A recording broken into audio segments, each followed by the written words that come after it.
Ngiyababingelela abazalwane. Oh yeah. Hallelujah. Egameni likaJesu ngibingelela ubuholi bonke egameni likaJesu, omama, obaba nabazalwane nje bonke abakhona. Hallelujah. Ngokukhethekile ngibingelela umndeni waSikhosana. NakaSikhosana omusha. Siyabonga. Sikhosana siyabonga kakhulu. Nginamazwi nje amancane la amabili engithanda ukukhuluma ngawo. Elokuqala ngizobhekisa kuwe mama wethu ukuthi ngicela ukuthi ufane nowesifazane yini okukhuluma ngaye oWuruth. Okay. uRuth mawufunda izwi lakhe likhuluma ngokuthi wayenomamezane. uRuth washona umyeni wakhe nabanye ozakwabo bashonelwa abayeni. Uma beshonelwa abayeni, umamezala wabo wabakhulula. Umamezala wabakhulula ukuthi abaqhubeke bayozama impilo ngoba laba ebebebaganile abasekho. Kodwa uRuth wahlala uRuth nomamezala wakhe. Wahlala uRuth washo kumamezala wakhe wathi mina ngizokhothoza la wena okhothoza.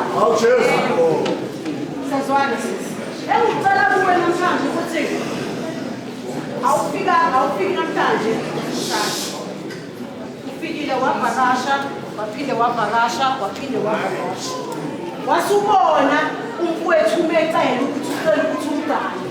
Wabona ukuthi uzokwazi ukuthi ukhothoze kwaSikhosana. Ungagedike kumamezala wakho. Ngoba akufundile kwaSikhosana uzokwazi nawe ukufundisa. Yebo. Yikho esatela. Nawe uzohlala uma uzoyithatha iyalelo zakhe ngoba uvumile ukuthi. Yebo. Cela nje ukuthi ube yilo wesifazane ungathatheki. Ungathatheki. Kumele nje uNkulunkulu emshadweni wakho. Yini nobabili-ke Musa-ke bakuSikhosana masengena imfundo yomshado. Ake nibe sekhaya la uJesu ayekhona emshadweni wasekhaya. Emshadweni wasekhaya. Nibe uNkulunkulu ngazo zonke izikhathi ukuthi uma kwenzeka kuba khona izimo ezizoqedela iwayini. Kepha nina nazi ukuthi ningena ngoba ningena noJesu ngoba uMahlangu uma ufunda lezwi alithi uJesu wafika. Lithi uJesu wayekhona kanye. Uma nizongena la emshadweni wenu ningena noJesu. Izinto ezingeke zisize ngalutho nizoyikhosa emuva. Haleluya. Asengaluziki okasona. Ningakuthukeli umshado ngoba akusakhulumeki kahle emshadweni ngezinto ezenziwa abantu abasemshadweni. Ngikusasho ukuthi uNkulunkulu emshadweni wenu kube nabantu abazokwazi ukuthi babukele kulomndeni wakaSikhosana. Kube nabantu abazothi uma bakhuluma wathi bedinga ukuthi njengamanje kube khona abantu abazothi babenibuka nomunye umuntu ahalela ungene emshadweni. Ngoba izinto ezenziwa abantu emshadweni izezenza ukuthi abantu bangasiboni isidingo sokushada. Haleluya. Umhloniphe umshadweni. Ithandane. Mina nangokwami nobaba ngizwile emphezulu.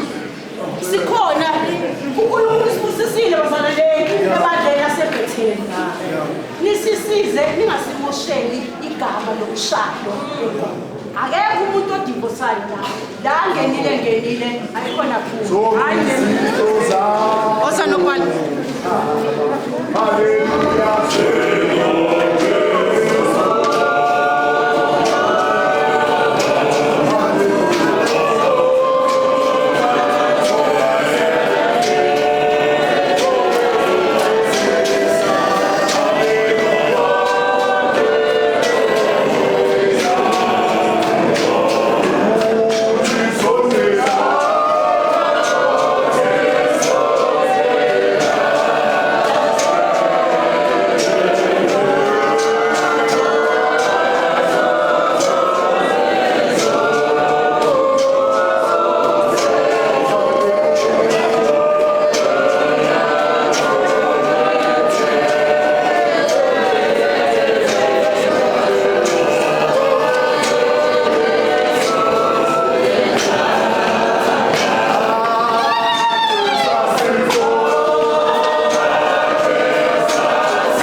Athi phela angiseba ngikhoza seninyama. Ngeke ofuna ngalo ukuthi-ke ofuna lithi makazibheke. Athiwa isihambayo yena mlandela lendayo ekandeleni yimihla ngemihla ama wakho umthande ibhayibhili lithize uyamthanda yena athole lapho ngiyambona athole umuzi sesicela ukuthi lo muzi mawuphumbe kwemuzi kaSkhosana umuzi ngawuphila ngazo zonke indlela yezo mama bathi yes umuzi-ke nukukhulisele umuzi kaSkhosana naye ajabule ukuthi ngempela umuzi nababo usekhulu. Nkosi yabonga.